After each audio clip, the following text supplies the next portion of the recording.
My name is Chris Norton. I'm here today interviewing our technology plan chairman, and this is Adam Clark.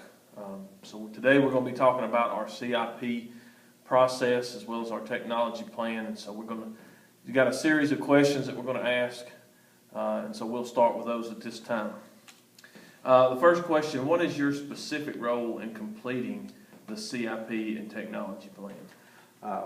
As far as technology being a part of our continuous improvement plan, really my role is to make sure that not only our teachers have the tools that they need, with the technology we have in place as a one-to-one school, where every student has their own device with a MacBook, helping facilitate the technology needs that they have for their instruction, and also any issues that they may have, as they're using that technology in their classrooms.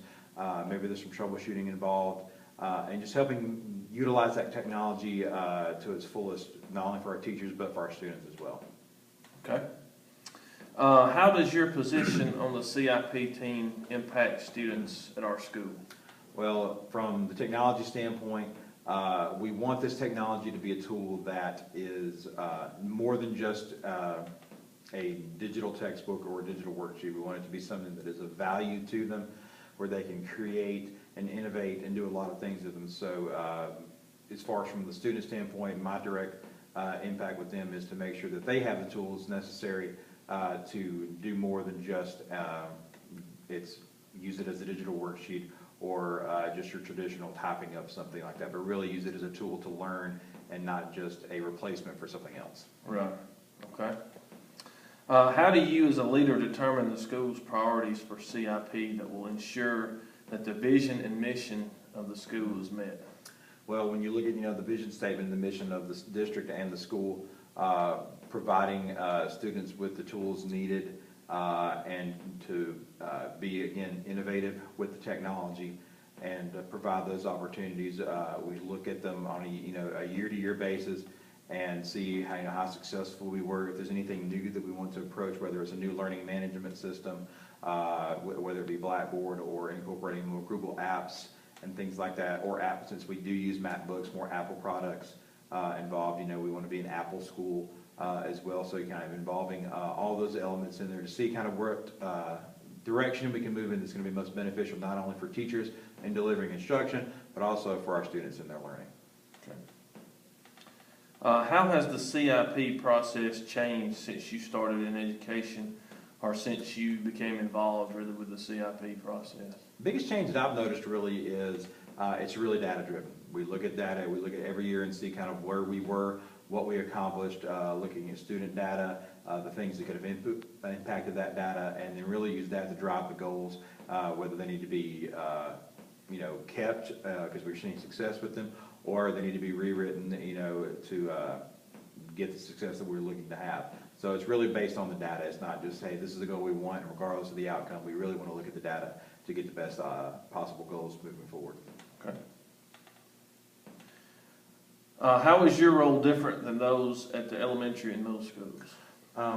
Here, where every student's got their computer, and it's just being secondary,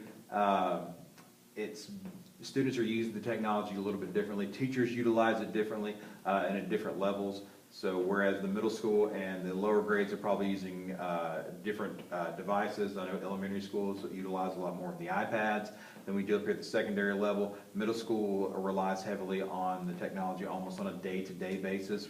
Not that they don't have a blended model, but here at the high school it's really blended. Where we use it in conjunction a lot with our more traditional teaching methods, and so it's just the support levels are a little bit different. Okay. How is it the same?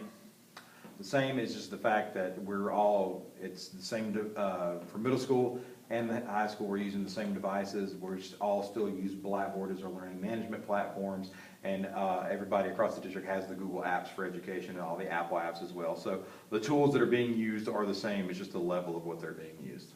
Okay. What changes do we need to make to see the greatest positive impact on our students?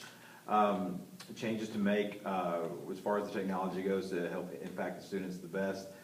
We just need to make sure that we continue to do, and we do a great job of this already, is just to make sure that we've got the level of support not only for each building, but across the district. We have a great technology team that troubleshoots any issues, and we've got people in every building that can help with those as well. So it's basically just being there for support, because technology has its ups and downs, has its hiccups that it runs into. So being able to, resolve any issues in a timely manner so that students can use it effectively and teachers can use it effectively, I think is the biggest thing, just to make sure we continue that support. Okay. How do you see those changes being put into place?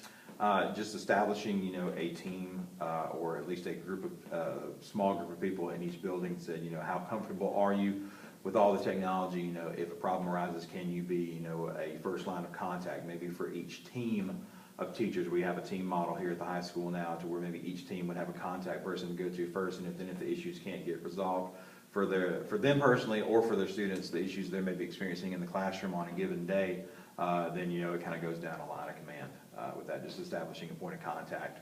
Okay. All right. Well, thank you for your time today. Thank you.